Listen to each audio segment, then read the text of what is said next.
Hello friends, स्वागत है आप सभी का स्पर्श पीएससी एजुकेशन सेंटर के ऑनलाइन क्लासेस में। दोस्तों, आज की क्लास में हम वचन का अध्ययन करने वाले हैं।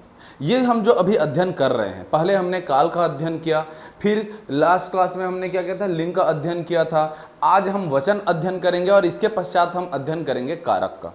इन सब का अध्ययन हम क्यों कर रहे हैं? क्योंकि इन सब का प्रभाव पड़ता है कहाँ? संज्ञा में। यदि आपको संज्ञा को समझना है तो या तो कहीं कहीं पर कुछ शिक्षक इस प्रकार से पढ़ाते हैं, क्या वास्तव में ये सब संज्ञा के रूप को ही दर्शाते हैं। तो पहले संज्ञा को बतलाया जाता है, तत्पश्चात फिर लिंग वचन कारक पढ़ाया जाता है। मैं इन तीनों को पढ़ाने के बाद में आपको संज्ञा से अवगत कराऊंगा, क्योंकि ये कोई रॉकेट साइंस नहीं है कि आप संज्ञा के बारे में बिल्कुल नहीं जानते हैं। कम से कम इतना तो जानते ही हैं क्या कि किसी भी व्यक्ति, वस्तु, स्थान, नाम को क्या कहते हैं? संज्ञा कहते हैं। इतना तो सबको पता ही है।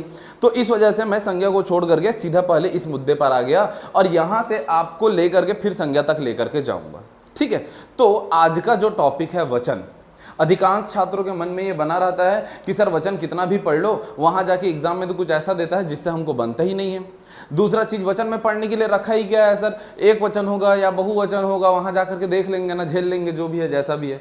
वास्तव में आप अपने वहां पर जो आपको अतिरिक्त अंक मिल सकते थे, लिंग, वचन, कारक, ये ऐसे हिंदी में या सभी आपका जो भी आपका सिलेबस तैयार किया गया है अलग अलग एग्जाम्स के लिए, उनमें ये सब नंबर देने के लिए आपको दिया गया है, परंतु आप अपने लापरवाही से क्या करते हैं, इसको छोड़ देते हैं। तो डेफिनेटली आप बिल्कुल एक बात कान खोल के सुन लीजिए, एक कॉपी पेन उठा करके मेरे साथ में बने रहिए। और आज मैं आपको ऐसी बातें बतलाऊंगा कि यदि आपको वचन बहुत आसान लगता था कि हाँ सर इसमें तो बस यूं ही हो जाता है, तो भी आपको कुछ ना कुछ नया सीखने मिलेगा। और यदि आपको लगता है कि आपसे वचन के प्रश्न हमेशा गलत होते रहे हैं, क्योंकि वचन को परिवर्तन में या एक वचन या बहुवचन को पहचानने के लिए विभिन्न प्रकार के नियम तैयार किए गए हैं, तो हमें बहुत सारा कंफ्यूजन होता है और इसलिए वचन के प्रश्न नहीं बनते हैं। दोनों ही प्रकार के विद्यार्थी मुझे अभी आप लोग देख रहे होंगे और दोनों के लिए ही आज का क्लास बहुत ज़्यादा फायदेमंद होने वाला है। और आखिरी मिनट के बाद में जब मैं धन्यवाद बोलूँगा तो आपके जुबान से भी एक बार धन्यवाद जरूर निकलेगा कि हाँ सर, आज तो हमको बहुत कुछ सीखने मिला। ठीक है, आज हमको बहुत कुछ सीखने मिलेगा। ये बात आप कान खोल के सुन लीजिए, समझ लीजिए बात को। तो चलिए देखते हैं वचन की ओर। अब वचन को किताबों में जिस तरीके से परिभाषित कर दिया जाता है, क्या कह दिया जाता है किताबों में? सीधे साधारण बात कह दी जाती है कि संज्ञा के जिस रूप से किसी शब्द के एक होने का या एक से अधिक होने का बोध होता है, उसे ही हम क्या कहते हैं? वचन कहते हैं। क्या कहा हमने? संज्ञा के जिस रूप से किसी भी शब्द के एक होने का या एक से अधिक होने का बोध होता है, वहां हम उसे क्या कहते हैं? वचन कहते हैं। साधारण सी बात, हमने इसी प्रकार से लिंग को भी परिभाषित किया था कि संज्ञा के जिस रूप से किसी शब्द के स्त्रीत्व के होने का या पुरुषत्व के होने का बोध होता है, उसे उसका क्या कहते हैं? लिंग कहते हैं। अब यहाँ पे एक होने का अगर बोध होगा तो एक वचन, यदि वह क्या होगा? दो या दो से अधिक होने का बोध होगा तो बहुवचन। ध्यान रखिएगा, हिंदी में केवल दो प्रकार के क्या होते हैं? वचन होते हैं। वचन के प्रकार अगर हम देखें तो वचन कितने प्रकार के होते हैं? हिंदी में केवल दो प्रकार के होते हैं। या तो वह होगा एक वचन या तो फिर सीधे वह होगा बहुवचन। ठीक है, ध्यान से समझिएगा। यदि संज्ञा के जिस रूप से किसी भी शब्द के एक होने का बोध हो रहा हो तो वहां पर क्या होगा? एक वचन होगा। यदि संज्ञा के किसी रूप से दो या दो से अधिक, संज्ञा के जिस रूप से दो या दो से अधिक होने का बोध हो रहा हो, वहां क्या होगा? बहुवचन होगा। संस्कृत में एक वचन, द्विवचन और उसके पश्चात बहुवचन होता था। संस्कृत अब हमारे पीएससी के सिलेबस में नहीं रह गया है। एसीएफ जैसे कोर्स में कभी नहीं पूछा जाता है, व्यापम में कभी नहीं पूछा जाता है, और अब संस्कृत कुल मिला करके हमारे सिलेबस से बाहर ही हो गए, है ना। तो बिल्कुल अब हमको क्या करना है? संस्कृत के ही वंशज हिंदी को पढ़ना है। तो हिंदी के में हम देखते हैं कि वचन के केवल दो क्या है, प्रकार हैं, या तो एक वचन या तो बहुवचन।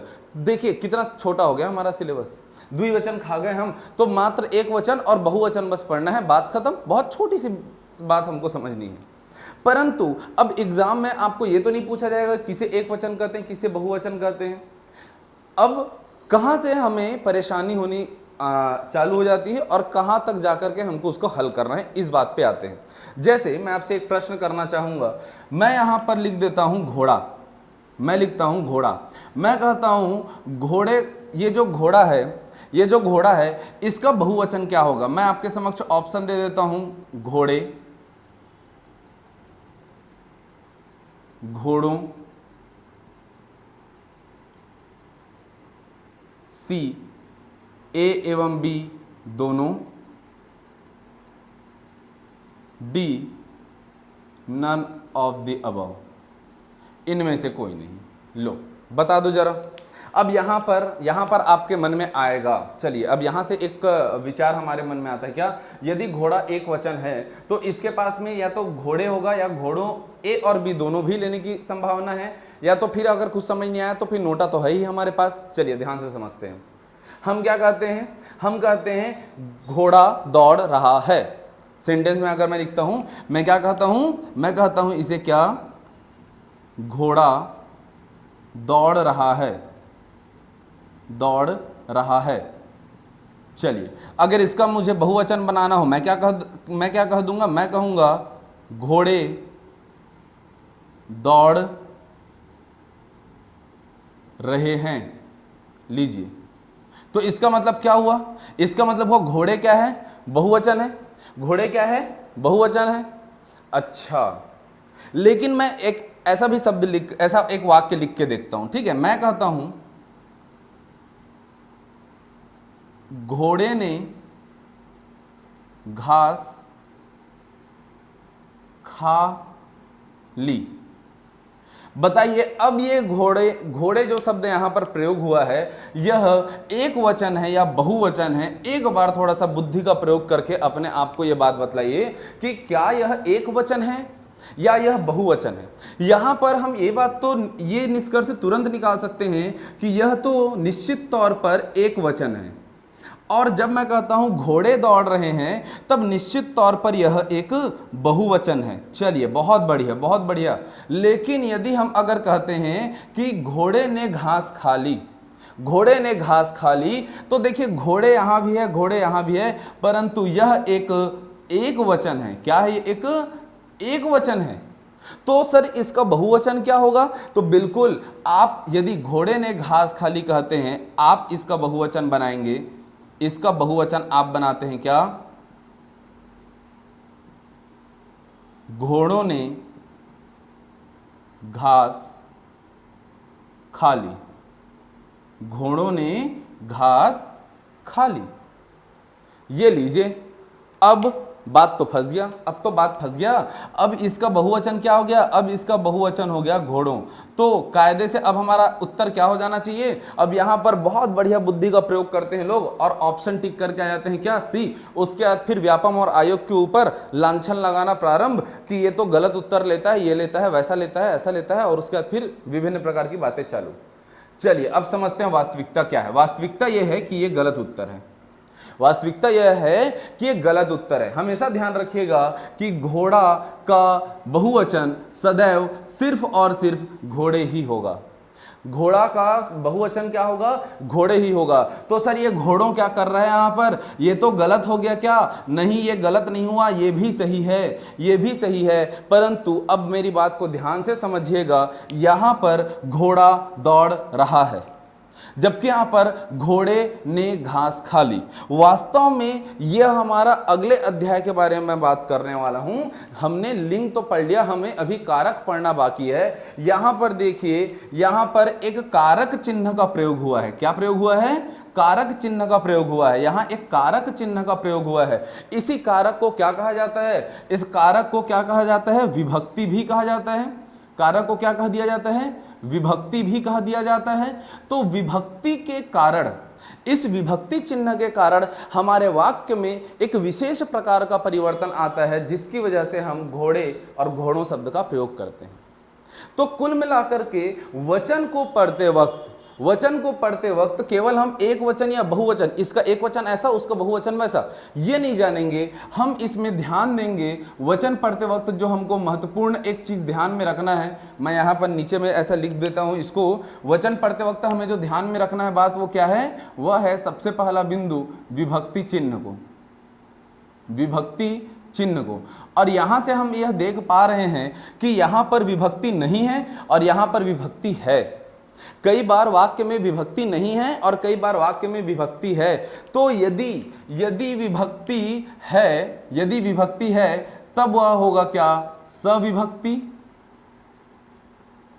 और दूसरा, यदि विभक्ति नहीं है तब हम उसे कहेंगे निर्विभक्ति।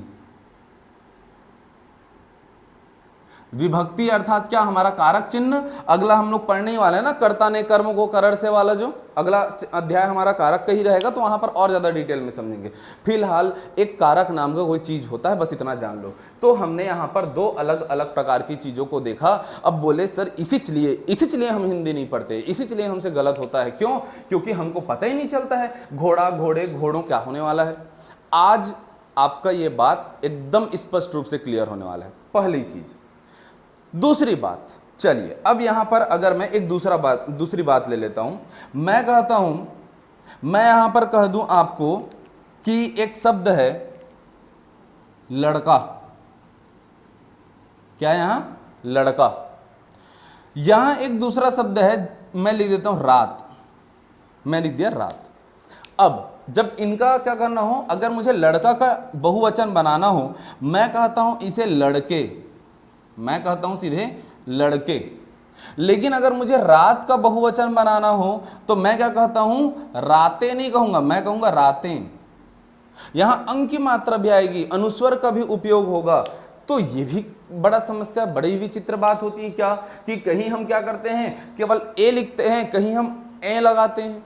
क्या करते हैं, यहां हमने केवल ए का प्रयोग किया, जबकि यहां हमने क्या किया? ए का प्रयोग किया, चंद्र बिंदु का प्रयोग किया। तो इस रूप में आपको जानने को मिलेगा कि कहां केवल ए आएगा, कहां ए भी आएगा। तो इसको समझने के लिए हमको क्या जानना जरूरी है? जैसे यहां पर हमने देखा था कि ये कारक चिन्ह की वजह से ऐसा हो रहा है, वैसे यहां पर लड़का एक क्या है? पुल्लिंग है, और रात क्या है? एक स्त्रीलिंग है। तो लिंग का भी प्रभाव पड़ता है। मैं यहां पर बतला दूं आपको, यदि आपको बहुत अच्छे से वचन को समझना है तो इन दो बातों का ध्यान आपको बहुत अच्छे से होना चाहिए। अब आपसे ये मैं आग्रह करना चाहूँगा कि यदि आप सीधे सीधे मुंह उठा करके चले आए हैं वचन पढ़ने, तो बंद कर दीजिए वीडियो, जाइए पहले और लिंग वाला जो हमारा अध्याय है, जहाँ पर हमने वहाँ अध्ययन किया है स्त्रीलिंग क्या होते हैं, पुल्लिंग क्या होते हैं, मैं जानता हूँ कि आपको आता है, फिर भी एक बार आप देख करके आइए, आपको कुछ ना कुछ वहाँ से नया जरूर सीखने मिलेगा। तो एक बार आप वो अध्याय जरूर पढ़ करके आइए, ठीक है। चलिए देखते हैं यहाँ पर ये जो है अध्याय, इसमें हम लोग देखेंगे लिंग का भी प्रभाव। तो ये या तो होगा क्या, या तो स्त्रीलिंग या तो पुल्लिंग। बहुत सारे हमारे ऐसे भी अभ्यर्थी हमारे साथ जुड़े होते हैं जो फटाफट ये निर्णय कर लेते हैं क्या कि सर मुझे ये चीज़ तो आता है, परंतु मुझे केवल इस बात में समस्या होती है, मुझे आप कृपया ये बस बतला दीजिए, बाकी तो मैं आराम से कर लूँगा। मुझे वर्ण विचार, शब्द विचार, लिंग, वचन, कारक, संज्ञा, सर्वनाम वगैरह आ जाता है, मुझे संक्षेपण सिखा दीजिए, मुझे पत्र लेखन सिखा दीजिए, मुझे ये सिखा दीजिए, वो सिखा दीजिए, और बाद में उसको नंबर मिलते हैं 0/सन्नाटा। कहाँ पर गलती हुई? गलती कहाँ पर हुई? गलती कहाँ पर होती है? हमें जब यह आभास होने लगता है कि हमें सारी चीज़ें आती हैं, तो वहीं से हम गलत होने आरंभ हो जाते हैं। नहीं, आपको यदि आता भी है तो आपको क्या करना है? आपको अभ्यास करना है। जितना ज़्यादा आप अभ्यास करेंगे, जितने ज़्यादा बार आप सुनेंगे, आपके लिए उतना ही वो क्या रहेगा? लाभप्रद रहेगा। कुछ ना कुछ एक नया चीज़ आपको सीखने जरूर मिलने वाला है, ठीक है। तो बिल्कुल ध्यान रखिएगा, आप निर्णय मत कीजिए। अधिकांशतः हमारे ऑफलाइन क्लासेस में भी जितने भी छात्र या छात्रा ये कह करके एडमिशन लेते हैं, हो सकता है उनमें से कुछ में से आप सुन भी रहे होंगे, तो मेरे इस बात से आपको बुरा लग सकता है, और लगाओ बुरा, बिल्कुल बुरा लगाओ, और अगली बार थोड़ा तरीके से पढ़ करके आओ। उनको ये होता है कि सर घर में थोड़ा थोड़ा ऑब्जेक्टिव वगैरह लगा करके फ्री तो निकल जाएगा, बस मेंस का थोड़ा थोड़ा बता दीजिए। भाई आपका विषय का ज्ञान होना चाहिए, आपको इंडियन ज्योग्राफी आना चाहिए। अब जलवायु में प्री क्या और मेंस क्या, भाई जलवायु तो जलवायु है ना, उसको वैसे समझिए। हिंदी तो हिंदी है ना, ये तो ऐसा नहीं है कि 4 चीज आप रटेंगे तो आपको वचन बन जाएगा, नहीं। अब देखो कॉन्सेप्ट, मैंने यहां से आपको 2 बातें बतला दी कि वचन में आपको 2 बातों का ध्यान रखना है, वहां विभक्ति है कि नहीं और वहां पर किस लिंग का प्रयोग है। तो सबसे पहले हम लोग ध्यान देते हैं, ये इस प्रकार की जितने भी कंफ्यूजन वाली बातें हैं ना, एकदम आपकी आज क्लियर हो जाने वाली है। सबसे पहले हम लोग लेकर के चलेंगे क्या, सविभक्ति रूप को। क्या होता है सविभक्ति, क्या होता है निर्विभक्ति, इस बात को समझते हैं, ठीक है। चलिए, सविभक्ति मतलब कि लिख लीजिएगा, इन 4 बिंदुओं पर हम लोग अध्ययन करने वाले हैं वचन को। वचन को अध्ययन करने के लिए सबसे पहले हम लोग क्या समझेंगे, सबसे पहला बिंदु हम समझेंगे क्या होता है सविभक्ति। अभी हमने देखा था सविभक्ति क्या होता है, ऐसा सविभक्ति, और दूसरा नहीं, पहले हम निर्विभक्ति देखेंगे।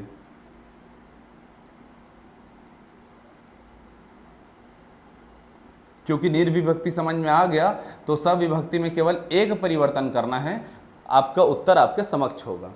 तो निर्विभक्ति में बिल्कुल आप ध्यान रखिएगा, आपको केवल उस शब्द का बहुवचन बनाना है, आपको केवल उस शब्द का बहुवचन बनाना है। आप पूरे वाक्य में हम तो ऐसा भी लिखते हैं सर, हम तो ऐसा भी लिखते हैं सर, हम तो ऐसा भी कहते हैं सर, ऐसा महसूस मत करते रहना। आपको वाक्य नहीं बनाना है, आपको वाक्य अगर आप बना दिए तो आप जरूर उसमें कारक लगा के बनाओगे। तो अभी हम कुछ उदाहरण देखेंगे और मैं आपको उस समय भी बतलाते जाऊंगा कि किस प्रकार की गलती हम करते हैं, कैसे अपने मन में गलत एक वाक्य लेकर के आते हैं जिसकी वजह से हमसे क्या होती है, गलती होती है। चलिए, तो सबसे पहले बिंदु पर हम आते हैं, निर्विभक्ति रूप में हम पुल्लिंग को देखना आरंभ करेंगे। निर्विभक्ति रूप में पुल्लिंग को देखना आरंभ करेंगे, ठीक है। चलिए दोस्तों, तो देखते हैं किस प्रकार से एक वचन से बहुवचन बनाया जाता है। तो एक वचन से बहुवचन बनाने के नियमों के से पहले सबसे पहले समझ लीजिए किन चरणों में हम पढ़ने वाले हैं। तो वचन के लिए हमें 2 बातों को ध्यान में रखना है, एक तो विभक्ति जो कि निर्विभक्ति रूप हो सकता है, और दूसरा सविभक्ति रूप। हमने अभी देखा था घोड़े, है ना, घोड़ा का घोड़े और घोड़े का घोड़ों हो गया था, है ना। तो वहां पर निर्विभक्ति और सविभक्ति का हमने देखा था एक उदाहरण, और हमको ध्यान रखना है वह पुल्लिंग है या स्त्रीलिंग है। तो सबसे पहले हम समझते हैं निर्विभक्ति रूप को। जिन संज्ञा के साथ में कारक चिन्ह नहीं आते हैं उन्हें निर्विभक्ति रूप कहा जाता है। निर नहीं होना, निर्विभक्ति मतलब कि विभक्ति का नहीं होना या कारक का नहीं होना ही क्या है, निर्विभक्ति रूप है। तो बिल्कुल निर्विभक्ति रूप में इस बात को समझिएगा आप। और सबसे पहले हम पुल्लिंग का अध्ययन करते हैं। निर्विभक्ति रूप में किसका अध्ययन करते हैं, निर्विभक्ति रूप में भी सबसे पहले हम पुल्लिंग का अध्ययन करते हैं। फिर इसी निर्विभक्ति रूप में स्त्रीलिंग का अध्ययन करेंगे, जिससे हमें जितने भी प्रकार के हमारे समक्ष जो समस्याएं आती थी ना एक वचन से बहुवचन को बदलने के लिए, आज वो सब आपका खत्म हो जाने वाला है ना। कोई एकदम अलग अलग सा नियम नहीं बता रहा हूं मैं, किताबों में लिखी हुई नियमों को ही बता रहा हूं, परंतु उसको थोड़ा सा और ज्यादा डीप में जा करके, थोड़ा सा और ज्यादा विभाग उसका बना करके, ताकि आप चीजों को समझ लें। आपको क्या ध्यान देना है, लिंग ध्यान देना है। तो यहां पर पुल्लिंग, ये जितने भी शब्द यहां पर लिखे गए हैं सबके सब पुल्लिंग है। घोड़ा, तो घोड़े, अब देखो आकारांत पुल्लिंग संज्ञाओं में आ के स्थान पर ए हो जाते हैं। आकारांत, इस शब्द को समझिएगा, आकारांत का मतलब क्या है। जब हम लिंग पढ़ रहे थे तब भी इस बारे में हमने एक बार विचार किया था, परंतु कुछ छात्र छात्राओं को फिर भी से समस्या रहती है, इसलिए मैं एक बार और बतला देता हूं। यहां पर देखिएगा, यदि कोई कहता है क्या साधु, यदि कोई कहता है क्या नदी, यदि कहीं पर कहा गया है आम, यदि कहीं पर कहा गया है चना, यदि कहीं पर कहा गया है रास्ता। अब देखिए, यदि कहीं पर कहा गया है रास्ते, अब थोड़ा सा ध्यान से समझिएगा इस बात को। अंत, आकारांत, रांत, अंत का जहां पर जिस भी शब्द के, किसी भी शब्द के अंत में जो आपको स्वर देखने को मिलता है, उसी से उसके आकारांत, उकारांत, इकारांत, अकारांत, आकारांत, आकारांत, एकारांत होने का पता चलता है। जिस मात्रा से, जिस स्वर से वो खत्म हो रहा है। देखिए यहां पर आपको क्या दिख रहा है, म दिख रहा है, लेकिन ध्यान रखिए म के साथ यहां अ लगा है, वैसे यहां द के साथ में ई है, है ना। वैसे यहाँ न के साथ में आ है, तो जिस भी स्वर के साथ में वह क्या हो रहा है, जिस स्वर के साथ में क्या हो जा रहा है, वह अंत हो रहा है उस शब्द का, उसे हम उस शब्द का क्या कहते हैं, अंत कहते हैं। और उसी को हमने यहाँ पर कहा है आकारांत। अब देखिए सब में यहाँ आ की मात्रा है, जिसमें भी देखिए कई बार ऐसा होता है कि हमको प्रश्न दे दिया जाता है निम्न में से इकारांत शब्द पहचानिए, निम्न में से इकारांत शब्द पहचानिए करके, और 3 शब्द दिए होते हैं जो क्या होते हैं, जो ई से प्रारंभ होते हैं, और एक शब्द उनमें से कोई ऐसा होता है जो ई में जाके अंत होता है, ई में जाके अंत होता है। तो आपको क्या करना है, ई में जो अंत होता है ना, अंत जिसमें होता है, आपको उसको समझना है। इकारांत कहने पर, आकारांत कहने पर ऐसा नहीं है। ये देखो, अगर ये रास्ते रहता, ये रास्ता ना होकर के अगर ये रास्ते रहता, तब हम क्या कहते, उसको एकारांत कहते।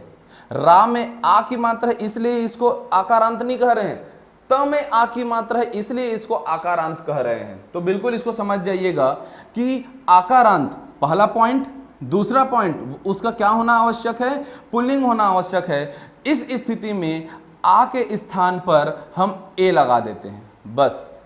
यदि आप आकारांत पुल्लिंग को समझ गए तब आप सदैव ही आ के स्थान पर ए लगा देंगे। अब फटाफट से यहाँ पर हमें जीवन में कभी कोई समस्या नहीं होनी चाहिए। घोड़ा का घोड़े लिखने में, कपड़ा का कपड़े लिखने में, देखो कपड़े ही लिखना ना, कपड़े मत लिख देना। छाता का छाते लिखने में, गधा गधे, लड़का लड़के, पहिया पहिए, रास्ता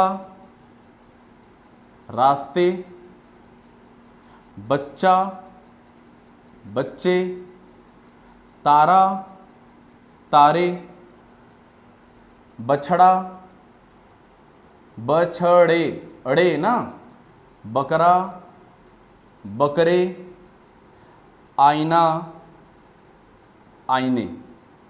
ये कुछ उदाहरण के स्वरूप में कुछ शब्द यहाँ पर लेकर के आया था जिसको मैंने लिख दिया, लेकिन आप तमाम तरीके के ऐसे शब्द आप किताबों से देख करके या कहीं से भी आपने मन मस्तिष्क में यदि इतना भी आप छाप लिए कि यदि वह पुल्लिंग है तो पुल्लिंग होने के पश्चात में उसमें कौन सा अंत हो रहा है, आकारांत यदि हो रहा है तब वहां पर आ का ए हो जाएगा, आ का ए हो जाएगा। चलिए, तो एक तो हमने देख लिया क्या, आकारांत है तो आ का ए होगा। अब बाकी तो अगला देखते हैं हम। दूसरा बिंदु हमको सिखलाता है क्या, अकारांत, इकारांत, ईकारांत, उकारांत, उकारांत, ऋकारांत। यदि, कहने का तात्पर्य, यदि आकारांत के अलावा कोई भी आ रहा है, अकारांत, इकारांत, ईकारांत, उकारांत, उकारांत और ऋकारांत, तब पुल्लिंग संज्ञाएं एक वचन होती हैं। इनका एक वचन एवं बहुवचन एक ही होता है। समझ में आ गया बात? नहीं समझ में आया सर?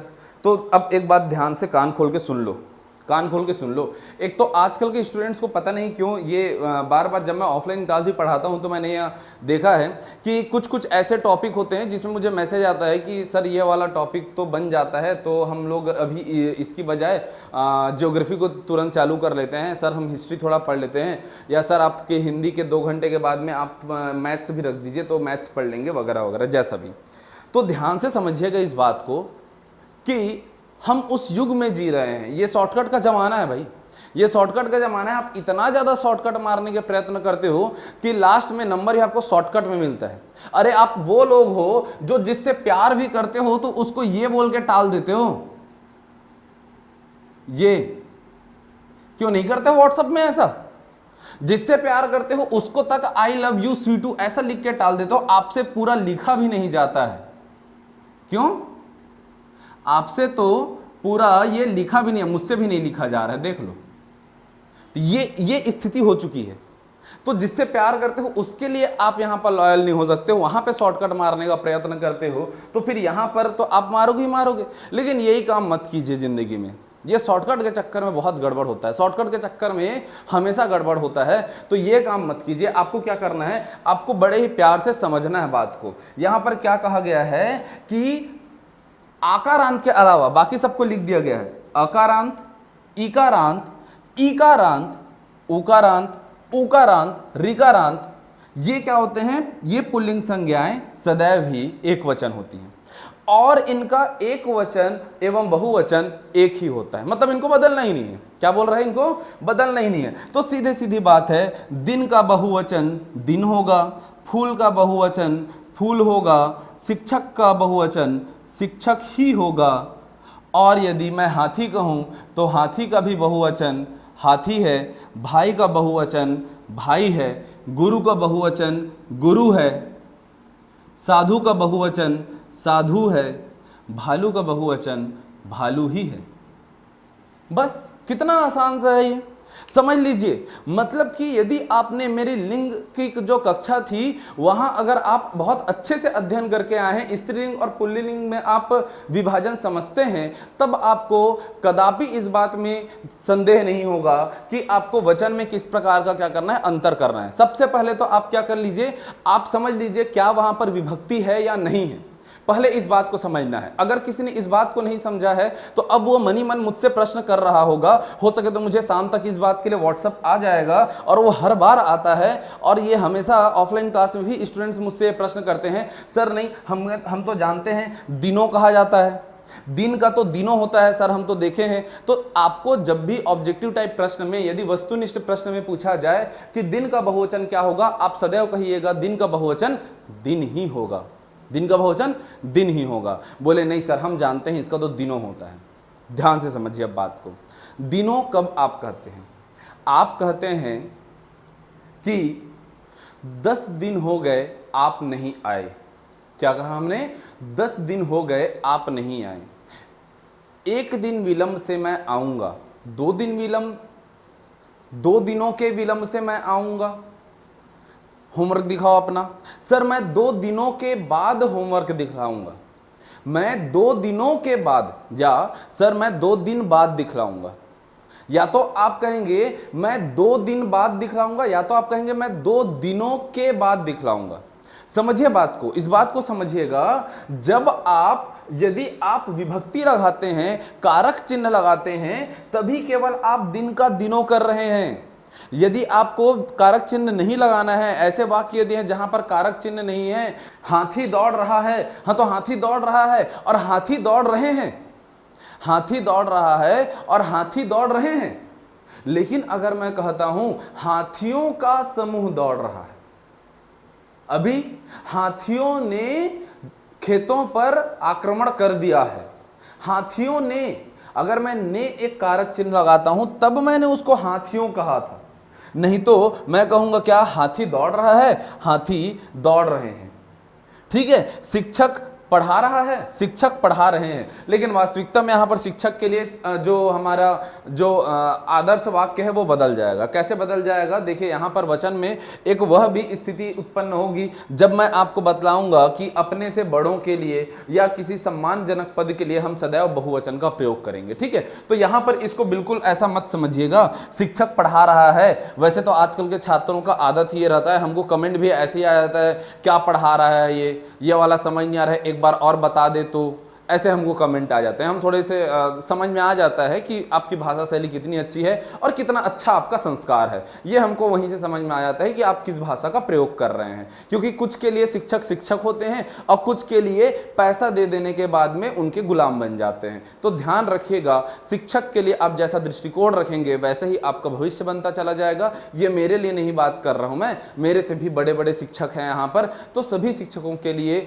आपको वह सम्मानजनक क्या रखनी चाहिए, स्थिति रखनी चाहिए। आप जैसा व्यवहार करेंगे तो यहां पर वचन में आज हम देखेंगे भी। और ये जो बात है ना, ये हमारी हिंदी भाषा में ही है, ये हमारी हिंदी की सनातन संस्कृति में ही है। आप इंग्लिश में यू खत्म, तू तुम आप, हमारे हिंदी में तू तुम और आप, हम अलग लेवल पे हैं, हम अलग तरीके से चलते हैं। लेकिन हाँ, ये थोड़ा सा पाश्चात्य संस्कृति की आप इसको भेंट समझ लीजिए कि इस तरीके के भाषा का प्रयोग होता है और हमें वो उसका सामना करना पड़ता है। कोई बात नहीं, आप किसी भी भाषा का प्रयोग करें, आपके संस्कार आप तक सीमित रहेंगे, मैं तो आपकी मदद करने के लिए वहीं रहूंगा।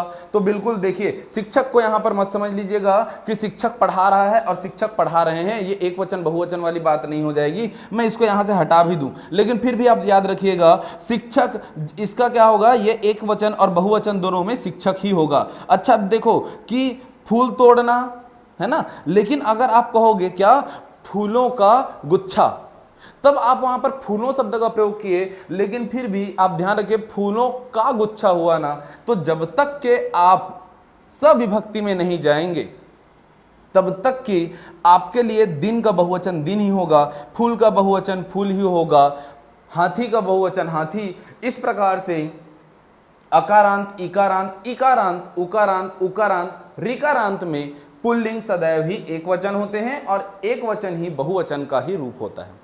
बिल्कुल, कहां पर आपको डाउट हो सकता है वो भी मैं आपको बता दिया हूं, क्योंकि ऑफलाइन क्लास में यहां पर डाउट होता है। तो बिल्कुल आपको निर्विभक्ति रूप में मैं पढ़ा रहा हूं, विभक्ति लगा के वाक्य बना करके मत प्रश्न कर देना।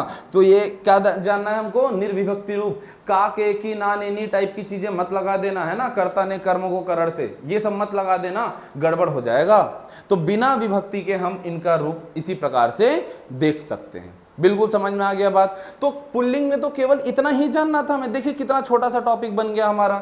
अच्छा, यहां पर एक प्रश्न उठ सकता है, सर आकारांत हो गया, अकारांत, इकारांत, इकारांत, उकारांत, उकारांत, ऋकारांत हो गया, तो सर व्हाट अबाउट एकारांत एंड ओकारांत? ये लो, कुछ के मन में ये भी आ रहा होगा, सर ये भी बतला दो। तो ध्यान से समझिएगा, एक बात ध्यान से समझिएगा कि एकारांत और ओकारांत में, एकारांत और ओकारांत में कभी भी एक वचन नहीं होता है, वहां पर बहुवचन ही होता है।